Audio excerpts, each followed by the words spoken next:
محافظ دستے کا کمانڈر خیمے میں آیا اور اطلاع دی کہ محافظ کچھ لڑکیوں کو اور آدمیوں کو ساتھ لائے ہیں۔ سلطان ایوبی باہر نکلے، ان کے 3 سالار بھی ساتھ تھے۔ باہر 5 آدمی کھڑے تھے جن کے لمبے چوغے، دستار اور ڈیل ڈول بتا رہی تھی کہ یہ تاجر ہیں۔ ان کے ساتھ 7 لڑکیاں تھیں، 7 جوان تھیں اور ایک سے بڑھ کر ایک حسین۔ ان محافظوں میں سے ایک نے، جو سلطان پر تیر چلانے والے کی تلاش میں گئے تھے، بتایا کہ انہوں نے تمام علاقہ چھان مارا ہے لیکن انہیں کوئی آدمی نظر نہیں آیا۔ دور پیچھے گئے تو یہ لوگ 3 اونٹوں کے ساتھ پیچھے ڈیرا ڈالے ہوئے تھے۔ کیا ان کی تلاشی لی ہے؟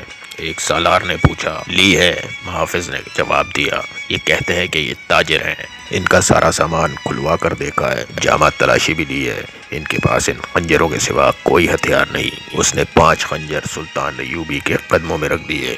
ہم مراکش کے تاجر ہیں، ایک تاجر نے کہا۔ ہم بس سکندریہ تک جائیں گے، 2 روز گزرے، ہمارا قیام یہیں پیچھے تھا۔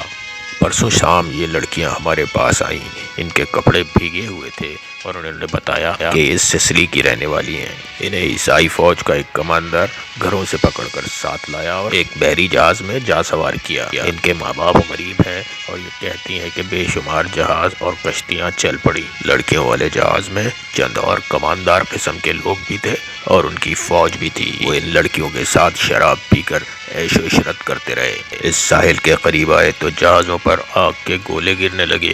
تمام لوگ جہاز سے سمندر میں کودنے لگے۔ ان لڑکیوں کو انہوں نے کشتی میں بٹھا کر جہاز سے سمندر میں اتار دیا۔ یہ بتاتی ہیں کہ انہیں کشتی چلانا نہیں آتی تھی۔ کشتی سمندر میں ڈولتی اور بھٹکتی رہے اور پھر ایک روز خود ہی ساحل سے آ لگی۔ ہمارا پڑاؤ ساحل کے ساتھ تھا، پھر یہ ہمارے پاس آ گئیں۔ یہ بہت ہی بری حالت میں تھیں، ہم نے انہیں پناہ میں لے لیا۔ دھتکار تو نہیں سکتے تھے، ہمیں کچھ سمجھ ہی نہیں آ رہی تھی کہ ان کا کیا کریں۔ پیچھے پڑاؤ سے یہاں تک انہیں ساتھ لائے ہیں۔ یہ سوار آ گئے اور ہمارے سامان کی تلاشی لینے لگے۔ ہم نے ان سے وجہ پوچھی تو انہوں نے بتایا کہ سلطان صلاح الدین ایوبی امیر مصر کا حکم ہے۔ میں نے مناجت کی کہ ہمیں اپنے سلطان کے حضور لے چلو، ہم ان سے عرض کریں گے کہ ان لڑکیوں کو اپنی پناہ میں لے لیں۔ ہم سفر میں ہیں، انہیں کہاں کہاں لیے پھریں گے۔ لڑکیوں سے پوچھا تو وہ سسلی کی زبان بول رہی تھیں۔ وہ ڈری ڈری سی تھیں، ان میں سے 2-3 اکٹھی ہی بولنے لگیں۔ صلاح الدین ایوبی نے تاجروں سے پوچھا کہ ان کی زبان کون سمجھتا ہے۔ ایک نے بتایا کہ صرف میں سمجھتا ہوں۔ یہ التجا کر رہی ہیں کہ سلطان انہیں پناہ میں لے لے۔ کہتی ہیں ہم تاجروں کے قافلے کے ساتھ نہیں جائیں گی، کہیں ایسا نہ ہو کہ راستے میں ڈاکو ہمیں اٹھا کر لے جائیں۔ جنگ بھی ہو رہی ہے، ہر طرف مسلمانوں اور عیسائیوں کے سپاہی بھاگتے دوڑتے پھر رہے ہیں۔ ہمیں سپاہیوں سے بہت ڈر آتا ہے۔ ہمیں جب گھروں سے اٹھایا گیا تھا تو ہم سب کنواری تھیں۔ عیسائی فوجیوں نے بحری جہاز میں ہمیں طوائفیں بنا رکھا تھا۔ ایک لڑکی نے کچھ کہا تو اس کی زبان جاننے والے تاجر نے سلطان ایوبی سے کہا، یہ کہتی ہے کہ ہمیں مسلمانوں کے بادشاہ تک پہنچا دو، ہو سکتا ہے اس کے دل میں رحم آ جائے۔ ایک اور لڑکی بول پڑی، اس کی آواز رندیائی ہوئی تھی۔ تاجر نے کہا، یہ کہتی ہے کہ ہمیں عیسائی سپاہیوں کے حوالے نہ کیا جائے۔ یہ کہتی ہے کہ میں مسلمان ہو جاؤں گی بشرطے کہ کوئی اچھی حیثیت والا مسلمان میرے ساتھ شادی کر لے۔ 2-3 لڑکیاں پیچھے کھڑی منہ چھپانے کی کوشش کر رہی تھیں۔ ان کے چہرے پر گھبراہٹ تھی، بات کرتے شرماتی تھیں یا گھبراتی تھیں۔ صلاح الدین ایوبی نے تاجر سے کہا، ان سے کہو یہ عیسائیوں کے پاس نہیں جانا چاہتی، ہم انہیں اسلام قبول کرنے پر مجبور نہیں کر سکتے۔ یہ لڑکی جو کہہ رہی ہے کہ مسلمان ہو جائے گی بشرطے کہ کوئی مسلمان اس کے ساتھ شادی کر لے، اس سے کہو کہ میں اس کی پیشکش قبول نہیں کر سکتا کیونکہ یہ خوف اور مجبوری کے عالم میں اسلام قبول کرنا چاہتی ہے۔ انہیں بتاؤ کہ انہیں مجھ پر اعتماد ہے تو میں انہیں اسلام کی بیٹیوں کی طرح پناہ میں لیتا ہوں۔ اپنے دارالحکومت میں جا کر یہ انتظام کر دوں گا کہ انہیں کسی عیسائی راہبوں یا پادری کے پاس بھجوا دوں گا۔ پادری یروشلم میں ہوں گے۔ دوسری صورت یہ ہے کہ سب عیسائی قیدیوں کو آزاد کر دیا جائے گا تو میں کوشش کروں گا کہ ان کی شادیاں قابل اعتماد اور اچھی شخصیت کے قیدیوں کے ساتھ کر دوں۔ انہیں یہ بھی بتا دو کہ کسی مسلمان کو ان سے ملنے کی اجازت نہیں ہوگی اور نہ انہیں اجازت ہوگی کہ کسی مسلمان سے ملیں، اور ان کی ضروریات کا پورا خیال رکھا جائے گا۔ تاجر نے سلطان ایوبی کی ساری بات لڑکیوں کو بتائی تو ان کے چہرے پر رونق آ گئی، وہ ان شرائط پر رضامند ہو گئیں۔ تاجر شکریہ ادا کر کر چلے گئے۔ صلاح الدین ایوبی نے لڑکیوں کے لیے الگ خیمے لگانے اور ہر خیمے کے باہر سنتری موجود ہونے کا حکم دیا۔ وہ خیمے کی جگہ بتانے ہی لگے تھے کہ 6 صلیبی قیدی سلطان ایوبی کے سامنے لائے گئے۔ وہ بہت بری حالت میں تھے، ان کے کپڑے گیلے ہو رہے تھے اور ان کے کپڑوں پر خون بھی تھا۔ ان کے چہرے لاشوں کی مانند تھے۔ ان کے متعلق بتایا گیا کہ 1.5-2 میل دور ساحل پر بے سود پڑے تھے۔ وہ ٹوٹی ہوئی کشتیوں پر تیر رہے تھے۔ ایک دن کشتی میں پانی بھر جانے سے کشتی ڈوب گئی تو سب تیر کر ساحل تک پہنچے۔ کشتی پر 22 آدمی سوار ہوئے تھے، صرف یہ 6 زندہ بچے۔ ان سے چلا نہیں جاتا تھا۔ یہ صلیبی لشکر کے سپاہی تھے۔ یہ سب دھڑام سے بیٹھ گئے۔ ان میں سے ایک کے چہرے سے لگتا تھا کہ معمولی سپاہی نہیں ہے۔ وہ کر رہا تھا لیکن اس کے کپڑوں پر خون کا ایک دھبا بھی نہ تھا، لیکن وہ باقی سپاہیوں سے زیادہ کر رہا تھا۔ اس نے 7 لڑکیوں کو غور سے دیکھا اور پھر کرراہنے لگا۔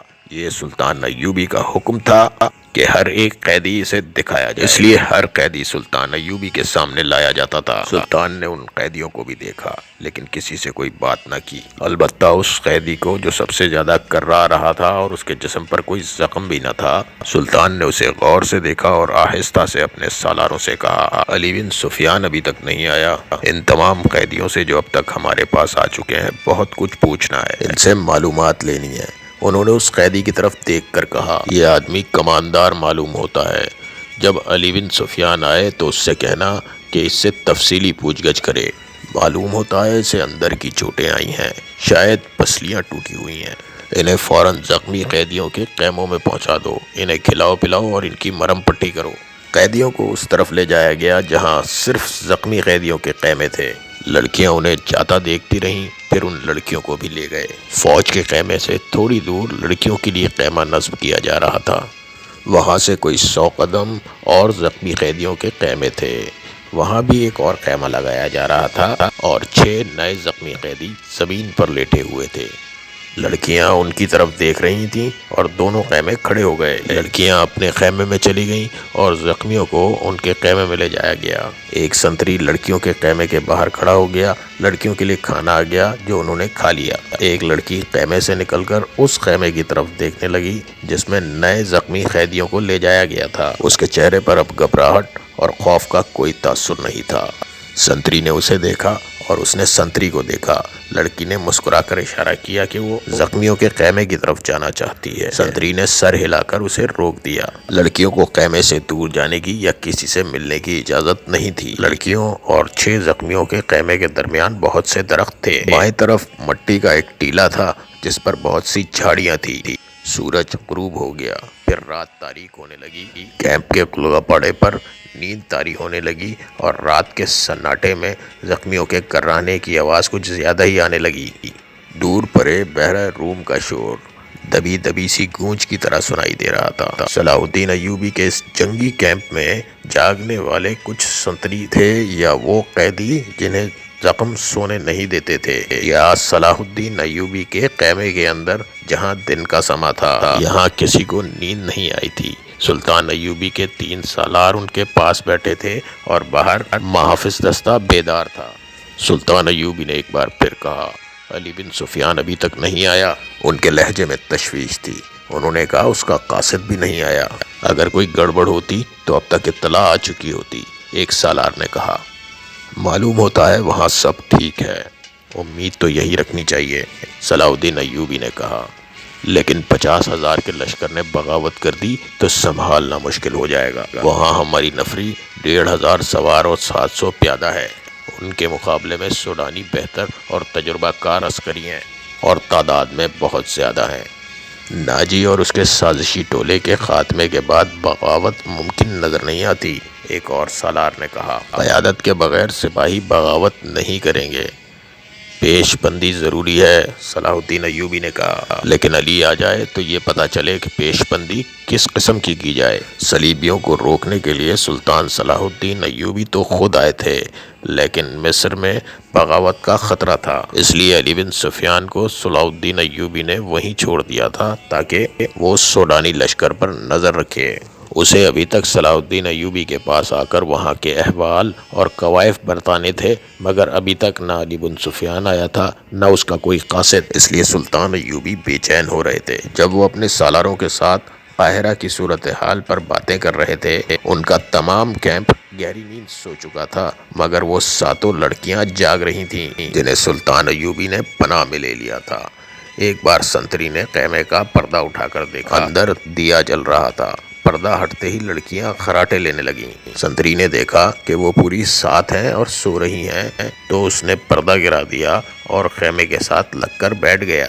خیمے کے پردے کے ساتھ جو لڑکی تھی اس نے نیچے سے پردے کو ذرا اوپر اٹھایا، پردہ آہستہ سے چھوڑ کر اس نے ساتھ والی کے کان میں کہا، بیٹھ گیا ہے۔ ساتھ والی نے اگلی لڑکی کے کان میں کہا، بیٹھ گیا ہے۔ اور اسی طرح کانوں یہ اطلاع ساتوں لڑکیوں تک پہنچ گئی کہ خیمے کا سنتری بیٹھ گیا ہے۔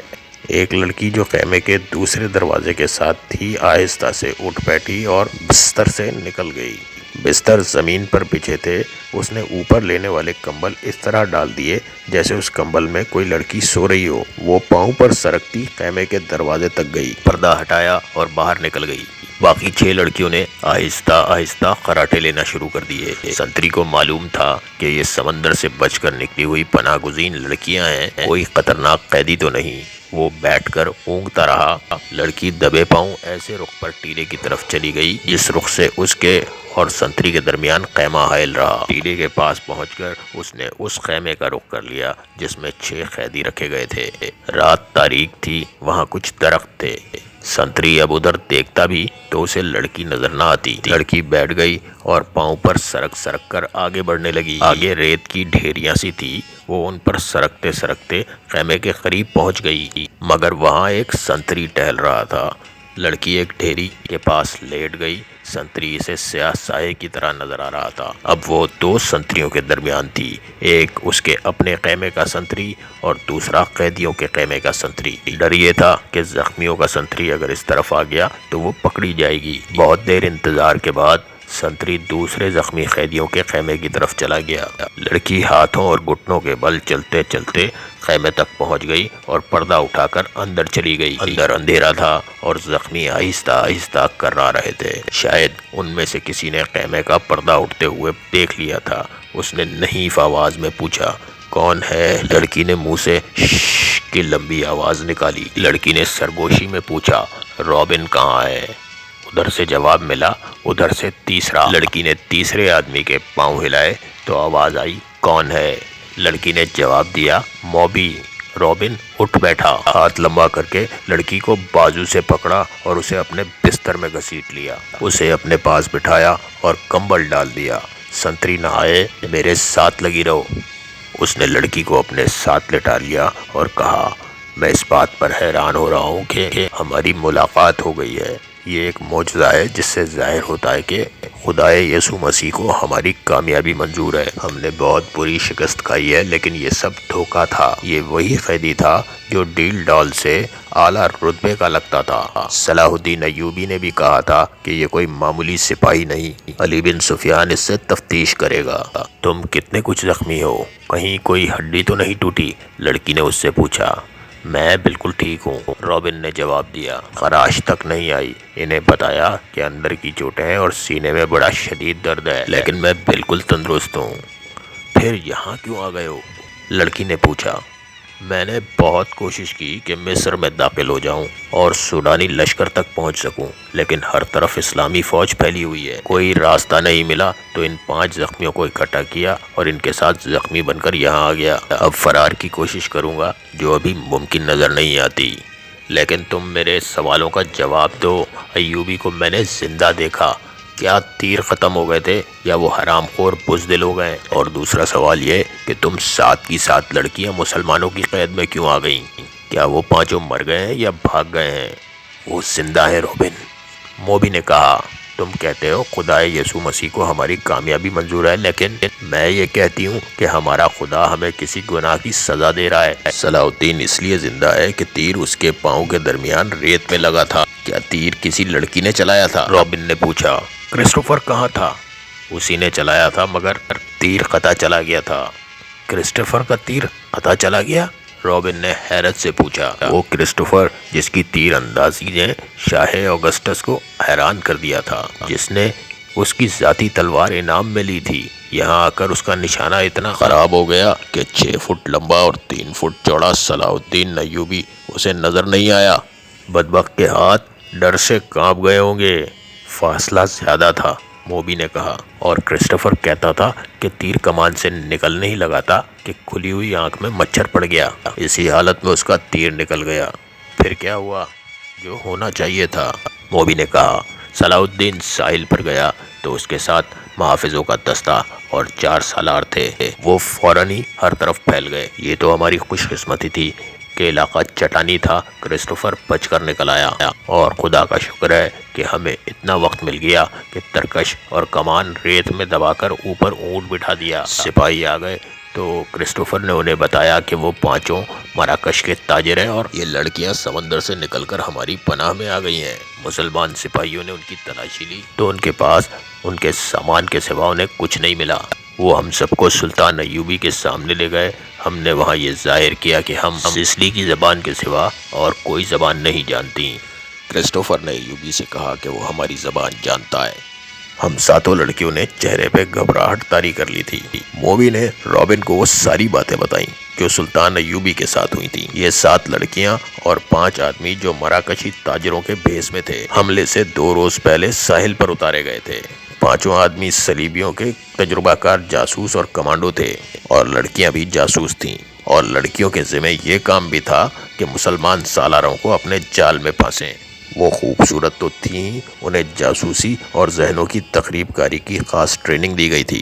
اس ٹریننگ میں اداکاری خاص طور پر شامل تھی۔ 5 مردوں کا یہ مشن تھا کہ صلاح الدین ایوبی کو ختم کرنا اور ناجی کے ساتھ رابطہ رکھنا۔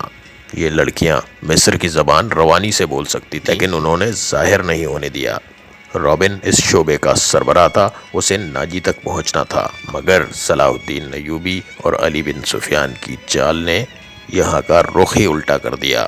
کیا تم صلاح الدین کو جال میں نہیں پھانس سکتی؟ رابن نے پوچھا۔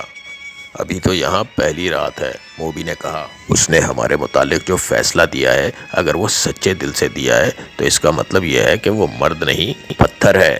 اگر اسے لڑکیوں سے کوئی دلچسپی ہوتی تو ہم میں سے ایک کو وہ خیمے میں بلا لیتا، مگر اس نے ایسا نہیں کیا۔ اسے قتل کرنا بھی کوئی آسان بات نہیں۔ وہ ایک ہی بار ساحل پر آیا تھا، مگر تیر خطا گیا۔ وہ سالاروں اور محافظوں کے نرغے میں رہتا ہے۔ ادھر ایک سنتری ہمارے سر پر کھڑا ہے، اور صلاح الدین کے پورے خیمے کو محافظوں کے پورے دستے نے گھیر رکھا ہے۔ وہ 5 کہاں ہیں؟ رابن نے پوچھا۔ وہ یہاں سے تھوڑی دور ہی ہیں، موبی نے جواب دیا۔ وہ بھی یہیں رہیں گے۔ سنو موبی، اس شکست نے مجھے پاگل کر دیا ہے۔ میرے ضمیر پر اتنا بوجھ آ پڑا ہے جیسے اس شکست کی ذمہ داری مجھ پر عائد ہوتی ہے۔ صلیب پر ہاتھ رکھ کر حلف تو سب سے لیا گیا ہے، لیکن ایک سپاہی کے اور میرے حلف میں زمین آسمان کا فرق ہے۔ میرے رتبے کو سامنے رکھو، میرے فرائض کو دیکھو۔ آدھی جنگ مجھے زمین کے نیچے سے اور پیٹھ کے پیچھے سے وار کر جیتنی تھی، مگر میں اور تم 7 اور وہ 5 اپنا فرض ادا نہیں کر سکے۔ مجھ سے یہ صلیب جواب مانگ رہی ہے۔ اس نے گلے میں ڈالی ہوئی صلیب ہاتھ میں لے کر کہا، میں اسے اپنے سینے سے جدا نہیں کر سکتا۔